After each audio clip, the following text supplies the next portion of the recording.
PBNU dinilai sulit untuk mengambil alih PKB dan menggeser Muhaimin Iskandar dari posisi ketua umum sekalipun dengan membentuk tim atau pansus untuk melancarkan rencana tersebut. Pasalnya, PBNU dan PKB adalah entitas yang berbeda. Dan untuk membahas hal ini lebih lanjut, kami sudah terhubung dengan pengamat politik Adi Praitno. Halo, selamat pagi Mas Adi. Pagi Mas. Pagi Mas. Halo, selamat pagi Mas Adi Pray. Mbak. Baik, Mas Adi mau bertanya terkait dengan adanya muktamar yang diselenggarakan nih. Kira-kira dari pandangan Mas Adi tersendiri, apa yang menjadi latar belakang dan alasan utama dibalik diadakannya muktamar tandingan ini? Ya tentu memang sejak awal antara PBNU dan PKB ini beda mazhab ya. Terutama setelah Gus Yahya jadi ketua umum PBNU, praktis setelah itu hubungan antara PBNU dan PKB tidak baik-baik saja. Biasanya kita kalau melihat NU ya PKB, PBNU ya PKB. Dua hal yang saya kira memang tidak bisa dipisahkan dengan yang lainnya. Ya. Tapi setelah pergantian ketua umum, saya kira memang perbedaan-perbedaan mazhab inilah yang kemudian membuat statement-statement dan manuver-manuver politiknya memang membuat keduanya itu bukan hanya panas dingin, tapi bersih tegang satu sama yang lain. Bahkan ketika Gus Yahya menjadi ketua umum partai, maksud saya ketua umum PBNU saat itu, langsung memberikan statement bahwa NU itu tidak bisa dikapling dan dikapitalisasi hanya untuk kepentingan partai politik tertentu. Jelas itu adalah sangat merugikan kawan-kawan PKB yang selama ini selalu mengidentifikasi bagian dari NU. Dan saat itu juga Gus Yahya kan mengatakan bahwa NU itu nggak akan ngurus urusan-urusan politik dan tidak akan ada unsur-unsur lain yang terkait dengan urusan politik praktis. Dan bahkan kalau kita melihat dalam perkembangannya di Pilpres gitu ya, ada kecondongan sikap politik elit-elit PBNU dengan sikap politik PKB itu berbeda.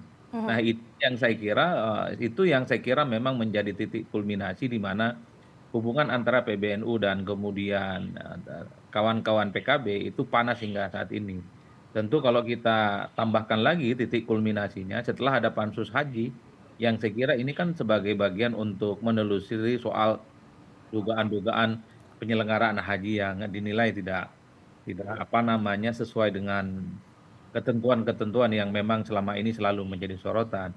Oleh karena itu ini yang saya kira memang menjadi titik kulminasi dan titik panas di mana hubungan antara PBNU dan PKB itu menjadi sesuatu hal yang saat ini saling berhadapan-hadapan satu sama yang lainnya. Nah soal KLB ini kan sebenarnya kalau kita lihat dari jauh memang tidak pernah ada aspirasi yang muncul ya dari internal NU. Ada dengan dari PKB maksud saya, di internal PKB itu kan relatif solid ya.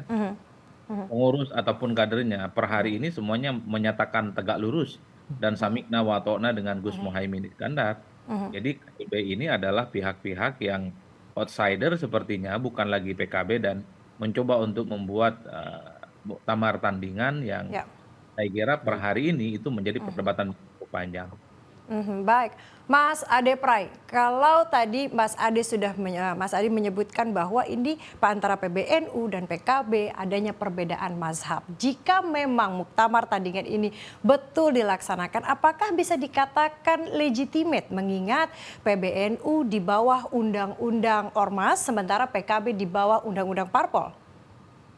Ya kalau soal legitimate nggak legitimate pada akhirnya nanti pertarungannya di SK Kemenkumham. Kalau mau jujur sebenarnya kalau ada muktamar di luar PKB tentu ini tidak legitimate ya secara hukum. Karena yang melaksanakan itu bukan unsur, bukan elit, dan bukan aktor-aktor utama yang ada dalam PKB. Tapi pihak luar yang selama ini punya irisan ya dengan PBNU. Cuman kan kalau kita melihat kecenderungan rata-rata secara umum, kalau ada yang tandingan semacam ini nanti memang pertempurannya adalah jalur hukum bukan lagi pada jalur politik. Kita masih ingat kan beberapa waktu yang lalu ketika ada Demokrat tandingan.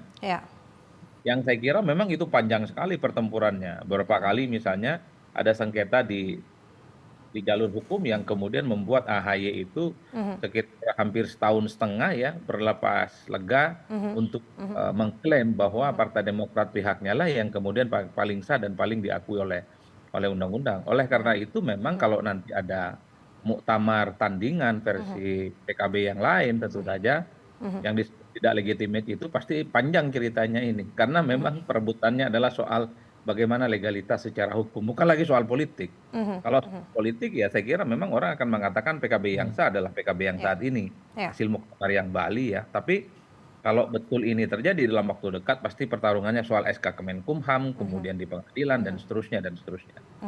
Baik, Mas Adi Pray. Sebenarnya kita melihat kalau ini bukan kali pertamanya PKB ini sempat dalam tanda kutip memiliki konflik internal dengan adanya PBNU ini. Jika misalkan dilihat dari sudut pandang dari Mas Adi Praetno sendiri, kira-kira seperti apa sih dinamika yang terjadi di dalam dan bagaimana sebenarnya cara kedua yang anggaplah ini sebagai sisi mata dua uang koin ya, Mas Adi ya. Ini akan selesai pada akhirnya masalah seperti ini. Dulu kan kalau kita membaca sejarah ya, PKB itu adalah anak kandung yang dilahirkan oleh PBNU. Itu nggak bisa dibantah. Jadi PKB itu adalah sebagai tempat di mana para aktivis-aktivis NU kalangan Nahdliyin menyalurkan kepentingan politiknya. Oleh karena itu wajar kalau kemudian NU, PBNU, dan PKB itu merupakan satu kesatuan yang tidak bisa dipisahkan satu sama yang lain. Tapi dalam perkembangannya gitu ya, terutama ketika Gus Yahya menjadi ketua umum PBNU, yang kita tahu Gus Yahya ini adalah orang yang sangat dekat dengan Gus Dur ya, loyalis Gus Durnya, memiliki pandangan dan irisan politik yang berbeda dengan Muhaimin Iskandar yang dulu ditengarai ya, jadi ketua umum ini juga karena berkonflik dengan Gus Dur. Jadi ini yang saya kira memang tidak bisa dipisahkan dari peristiwa masa lampau, di mana memang ketegangannya itu tidak dipisahkan bagaimana kubu internal yang ada di PBNU yang kemudian mengkristal pada urusan PKB. Sebelum Yahya di zamannya Kiai Said ya, Kiai Said jadi ketua umum PBNU, saya kira hubungan PBNU dengan PKB baik-baik saja. Nggak ada friksi dan nggak ada konfrontasi yang muncul secara signifikan.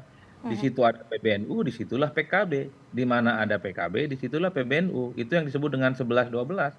Tapi ketua umum PBNU-nya itu beda pandangan, beda sikap, beda friksi politik. Disitulah kemudian persoalan PKB ini baru sebenarnya di pasca reformasi terjadi dalam tanda kutip ya gejolak yang kemudian mengarah pada persoalan adanya muktamar tandingan itu. Tapi ini kan satu sama yang lain mulai mengeras, Mas.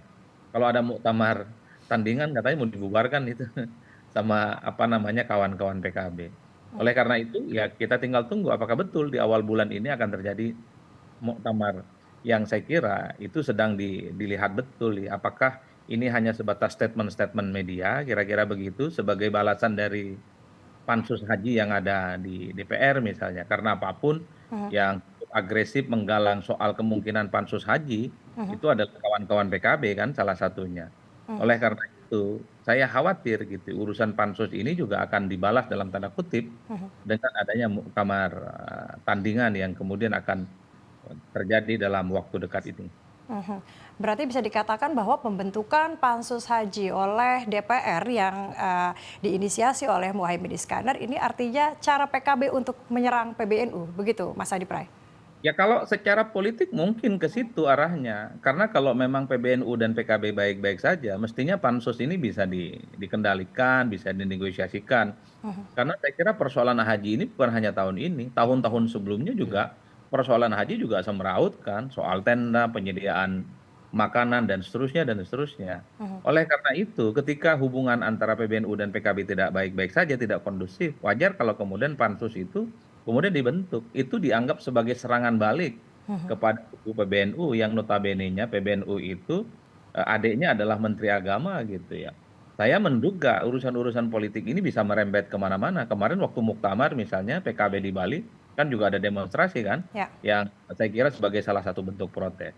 Ini yang menurut saya kita tinggal lihat bagaimana dinamika dan konfrontasi antara PBNU dan PKB di masa yang akan datang. Tapi yang memang agak rumit itu kalau muktamar PKB ini betul dilakukan, diselenggarakan misalnya di Jakarta, pasti pertarungannya bukan lagi politik, bukan lagi soal siapa yang mengaku paling legitimate, bukan lagi soal siapa yang paling sah. Baik. Karena yang akan menjadi penentuan segala-galanya adalah bagaimana legalitas nantinya yang akan diberikan oleh Kemenkumham dan negara. Baik, Mas Adi, menanggapi dari tadi pernyataan sudah dikemukakan. Sebenarnya, jika melihat dari dinamika yang sedang terjadi sekarang, apakah mungkin pada akhirnya Cak Imin bisa dilengsarkan dari PKB seperti itu? Atau bagaimana pendapat dari Mas Adi? Saya menduga agak sulit ya untuk menggantikan posisi Muhaimin Iskandar ataupun dilengsarkan dengan cara-cara yang mungkin ada dalam beberapa waktu ke depan seperti PKB tandingan.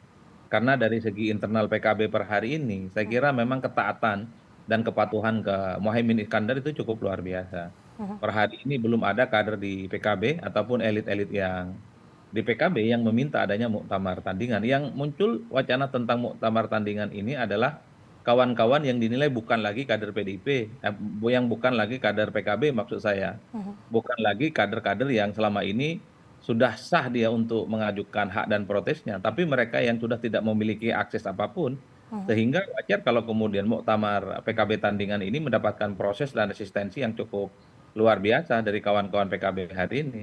Makanya kalau tidak salah kan kalau ada muktamar PKB di Jakarta dalam waktu dekat ini katanya mau dibubarkan. Itu katanya kan sesuai dengan info media yang kita terima. Oleh karena itu bagi saya, Mas, kalau ada muktamar PKB ini yang kemudian akan ramai, itu pasti ramai. Karena pasti ada anggapan PKB atau dua. PKB yang versi Bali, yang kedua adalah PKB yang versi dianggap tandingan ini, yang dianggap tiga match ini. Tapi kan problemnya adalah seberapa kuat nanti mereka ini mendapatkan pengesahan secara absolut ya dari negara, terutama melalui SK Kemenkumham terkait dengan kepengurusannya. Saya masih Baik. konflik Partai Demokrat itu cukup panjang kan antara AHY dengan Muldoko itu. Panjang sekali jalan ceritanya, Mas. Oke, Baik.